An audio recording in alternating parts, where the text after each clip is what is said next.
Kembali lagi di Haji Outlook 2026 bersama saya Adi Larasati. Telah hadir juga bersama kita selain bapak-bapak di sini, begitu ada Pak Menteri Haji dan juga Umroh, juga kami juga kedatangan tamu yang sudah hadir di studio Menara Kompas. Ada Ketua Komnas Haji dan juga Umroh, ada Pak Mustoli Siraj. Assalamualaikum Pak Mustoli. Waalaikumsalam warahmatullahi wabarakatuh. Iya Pak Mustoli, saya ingat betul setahun yang lalu kita juga sempat membahas pada saat pelaksanaan ibadah haji 2025. Apa yang kemudian menjadi catatan Anda yang perlu ada perbaikan di pelaksanaan ibadah haji di 2026 ini, Pak Mustoli? Iya, tadi apa yang disampaikan oleh Pak Menteri dan Pak Marwan saya kira persis. Jadi haji itu selalu mengalami dinamika dan persoalan yang tidak konstan, selalu berubah. Nah, saya mencatat ada 5 hal yang cukup krusial pada penyelenggaraan ibadah haji 2025, khususnya di reguler. Yang pertama adalah waktu kita menggunakan multi syarikah terjadi kegaduhan pra pemberangkatan. Ada mismatch data antara yang dimiliki oleh kementerian dengan syarikah. Karena waktu itu dulu biasanya itu 1 syarikah, kemudian 8 syarikah. Dan mitigasinya saya kira waktu itu kurang tuntas sehingga terjadi mismatch. Ada ketua rombongan, ketuanya berangkat duluan, anggotanya tertinggal. Itu pun sebaliknya. Ada yang terpisah-pisah juga dengan muhrimnya. Yang kedua adalah penerbangan. Saya mencatat tidak banyak memang, penerbangan yang harusnya direct flight kemudian transit di negara ketiga. Ini kan juga tidak sesuai sebetulnya dengan kesepakatan kontrak dengan penerbangan. Yang berikutnya adalah tadi sudah disampaikan oleh Pak Menteri terkait dengan kendala transportasi di Musdalifah ke Mina. Yang waktu itu saya kira memang cukup serius juga. Ini juga akibat daripada tadi mismatch data antara kita dengan syarikah. Nah, berikutnya adalah yang tidak pernah terjadi tahun kemarin terjadi, yaitu terkait dengan kendala masalah konsumsi. Biasanya pasca Armuzna itu tidak ada masalah, kemarin ada masalah terkait dengan distribusi konsumsi yang dilakukan oleh BPKH Limited. Ya. Nah itu ada beberapa persoalan sehingga akhirnya kemudian diminta oleh menteri waktu itu untuk kemudian memberikan ganti rugi. Nah yang paling fatal adalah ini saya kira juga hampir luput oleh perhatian oleh Pak Marwan. Yaitu oleh DPR, teman-teman DPR, yaitu apa? Ada 3 jamaah haji kita yang hilang sampai hari ini. Nah ini saya kira belum ditemukan. Harusnya kalau tidak ditemukan atau ada batas waktu kalau tidak ditemukan itu diumumkan, berarti statusnya bagaimana? Karena keluarganya sampai hari ini juga bingung mau ke kementerian yang lama atau yang baru. Nah saya kira terutama yang terakhir, karena tahun sebelumnya ada 1 jamaah Palembang juga belum diketemukan. Nah ini tidak boleh terulang Pak Menteri, izin. Artinya hal-hal seperti ini, sampai jamaah itu hilang. Nah kemudian untuk penyelenggaraan ibadah haji yang sekarang, kami menyampaikan apresiasi kepada Gus Irfan dan kawan-kawan di Kementerian Haji yang kemudian mengambil keputusan yang saya kira sangat berani mengambil resiko. Kenapa? Dengan situasi hari ini geopolitik yang begitu rupa, kemudian beliau dengan kemudian tentu mengedepankan kemaslahatan jamaah haji yang sudah menunggu bertahun-tahun, puluhan tahun, ini kemudian tetap bertekad memberikan pelayanan dan menyempurnakan rukun Islamnya 221.000 jamaah. Dengan segala risikonya, dan tentu karena Pak Menteri nanti adalah kedudukannya bukan saja menteri tapi juga sebagai Amirul Hajj. Ini jabatan yang hanya dimiliki oleh Pak Menteri Haji, tidak bisa dimiliki oleh orang lain.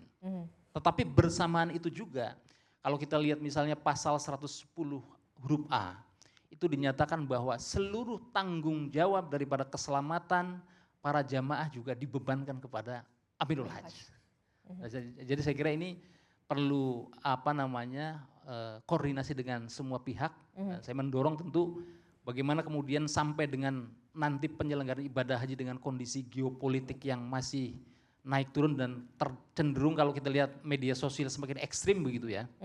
Itu tentu tidak hanya melibatkan Pak Marwan Dasopang di DPR, tapi juga Badan Intelijen Strategis, kemudian Kemenlu, kemudian bagaimana duta-duta besar, dan terpenting tentu dengan Kerajaan Arab Saudi. Bagaimana kemudian tidak boleh putus komunikasinya. Kenapa? Karena meskipun pemerintah Arab Saudi sudah menyatakan bahwa haji di sananya aman, persoalan krusial hari ini adalah persoalan penerbangan. Bagaimana kalau kemudian kitanya di sini kan tidak ada apa-apa.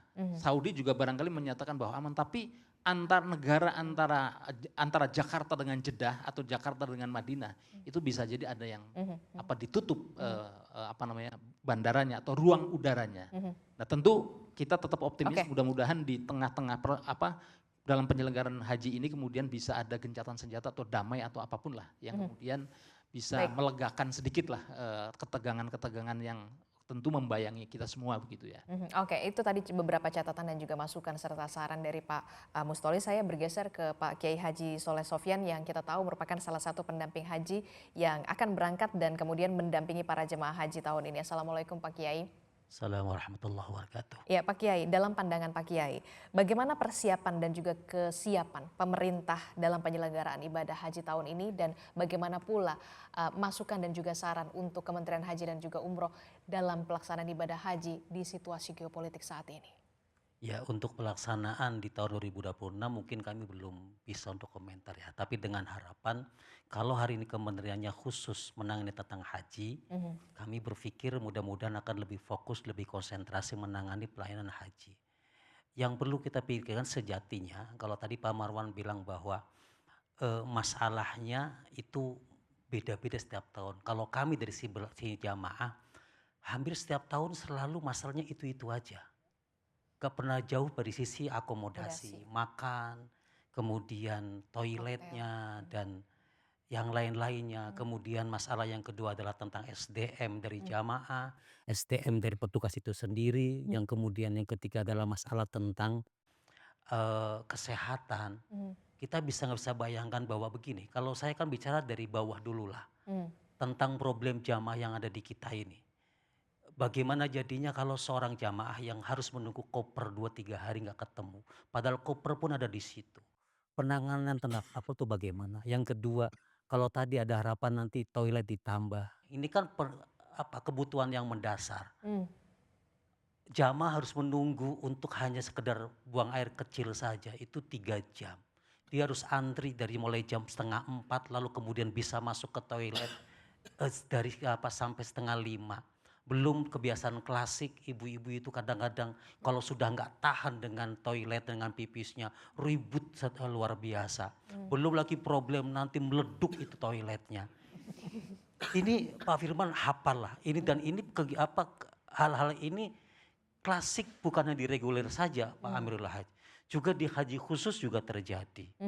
Dan belum lagi tentang problem SDM petugas dan SDM dari jamaah. Kalau SDM jamaah mungkin oke lah, mereka datang dari berbagai macam kultur budaya. SDM petugas itu juga kadang menjadi problem Pak Amirul Hajj. Nggak bisa dibayangkan kalau ada petugas yang lebih keder, lebih bingung dari jamaah. Loh, Ada itu ditemui pada saat itu? nah itu sering terjadi. Ngapain Mas? Saya mau ke Mina, mau ngapain? Saya mau lempar jumroh. Mas, lempar jumroh tuh ke sana. Sampean petugas, oh ke sana Pak. Ternyata dia harus muter. Lah ini kan harus dilakukan mitigasi yang harus faktual ya.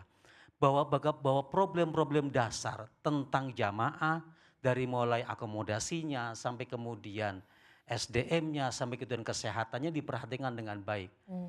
Mungkin jamaah saya yang ada di sini tidak terlalu berpikir jauh lah. Harus bagaimana, tetapi kebutuhan dasar mereka yang harus dipenuhi dipikirkan oleh kita semuanya. Kalau tadi Pak Moran bilang cerita bahwa nanti akan terjadi perang, jamaah mungkin betul takut dengan perang, tapi mereka lebih takut kalau iurannya nambah kan begitu.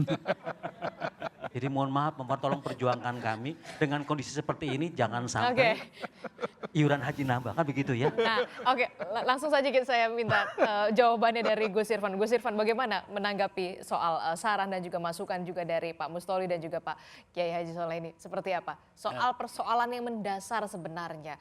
Akomodasi, soal toilet, begitu sampai soal pembiayaan haji yang benar-benar dinotis begitu ya. Jangan sampai nambah. Soal akomodasi, catering dan lain sebagainya, selalu kita upayakan ada perbaikan-perbaikan dari berbagai kesalahan tahun-tahun sebelumnya. Insya Allah tahun ini akan lebih baik. Terkait dengan apa yang disampaikan oleh Pak Kiai tadi, Memang kita juga sudah menghitung-hitung Pak. Ini kalau penerbangan, terutama penerbangan minta tambahan biaya karena kenaikan aftur, tentu juga kita tidak bisa sewenang-wenang mengatakan, loh sudah kontrak kok minta tambahan baru. Tidak, enggak akan seperti itu. Kita juga tahu dan paham bahwa kalau toh kita paksakan menggunakan angka yang kemarin, tentu penerbangan juga akan kelabakan dan kemungkinan nggak bisa terbang. Tapi juga kita juga berprinsip bahwa insya Allah apapun yang terjadi, apakah itu terkait dengan penambahan biaya karena harga aftur yang naik, atau penambahan biaya karena rute yang berubah bertambah jauh, kita insya Allah berupaya tidak akan menambah biaya kepada jamaah. Itu upaya kita. Mudah-mudahan itu bisa terlaksana. Oke, mudah-mudahan bisa diijabah juga ya soal tidak ada penambahan biaya ya. Ya, Gus. Nah itu dia. Terakhir, saya ingin ke Pak Marwan singkat saja membahas soal tadi ada 3 jemaah yang kemudian masih dinyatakan hilang sampai saat ini. Bagaimana kemudian DPR melakukan pengawasan terkait dengan ini? Sebetulnya bukan pengawasan ya, Menteri Haji harus mengikuti prosedur. Tidak mungkin warga negara tidak diketahui di mana keberadaannya. Harus ada limit. Sudah almarhum diselesaikan itu. Jangan dibiarkan keluarganya mengambang sampai sekarang. Sudah ada peraturan itu. Saya setuju tentang itu karena membiarkan keluarga ketidakpastian ini menjadi aib juga buat kita. Mudah-mudahan dengan Menteri Haji ini akan membuat prosedur itu. Lebih jelas. Lebih jelas. Sebetulnya jelas sekali mengenai jamaah tadi Pak Kiai. Percayalah Komisi 8 mendengar itu semua. Tanpa disampaikan pun kami selalu berada di dapil masing-masing. Konstituennya sudah seperti itu.